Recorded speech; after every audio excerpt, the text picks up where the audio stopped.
Pessoal, boa tarde. A paz do Senhor Jesus para todos. Estou aqui com esse HB20X. Tava com barulho.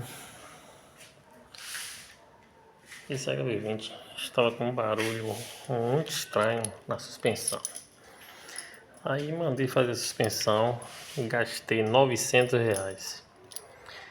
Mas aí melhorou bastante, mas ainda ficou uma batida muito estranha. E eu não conseguia saber o que era.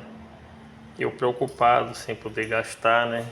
Desempregado, como sou da área de refrigeração, tô ainda no início ainda. E aí me apeguei a meu Deus, né? Pedi que ele me mostrasse uma realidade, né? Um profissional de confiança e honesto. E aí levei o carro em um cara, em um mecânico muito confiável da minha parte. E ele falou, rapaz, daqui é direção. Eu, rapaz, eu já fiz essa direção. Gastei R$ 900. Ele leva ali em Pirajá, no caso aqui em Salvador, né?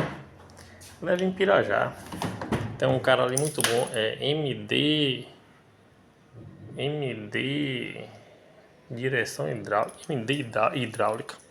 Cheguei lá, expliquei o cara o que é que tava acontecendo, né? Com o meu carro. Ele aí perguntou, esse carro é direção elétrica? Eu falei, ele, peraí. O cara mandou abrir o carro, mandou ficar mexendo aqui na direção. E ele foi para as rodas, mandou ficar fazendo isso aqui. Eu liguei o carro, né? E mandou ficar movimentando aqui. E aí ele mexeu na roda de lá, mexeu na de cá. Daqui a pouco foi lá pra dentro. Demorou de vir. Quando vem, o cara vem com a chave Omega. E aí, foi para aqui para debaixo. Deitou aqui. Chegou aí, apertou um parafuso que eu não vi onde foi. E eu tentando ver, mas não consegui, né? Porque eu sou muito curioso. E o cara apertando, botando uma força danada. Daqui a pouco o cara ligou o carro. Bora ali, irmão, dar um rolê pra eu ver aqui. E eu aí sentei aqui no carona. E ele aí a zoada parou. Eu disse, não, irmão, essa batedeira você só escuta numa pista acidentada. Em pista asfalto liso, a gente não sei, eu não sinto não. Mas pelo que eu tô vendo aqui, já parou, velho. Aí ele foi e entrou numa rua toda esburacada, né? Oxe, a zoada parou. Um simples parafuso. E eu gastei R$ 900. Que Deus abençoe esse mecânico. Eu vou levar muitos, eu não, quem vai levar é Jesus. Muito cliente para ele. Então fica a dica aí, ó. Quem tem, aqui é um HB20, tá vendo? Quem tem seu HB20 aí, não gaste à toa não.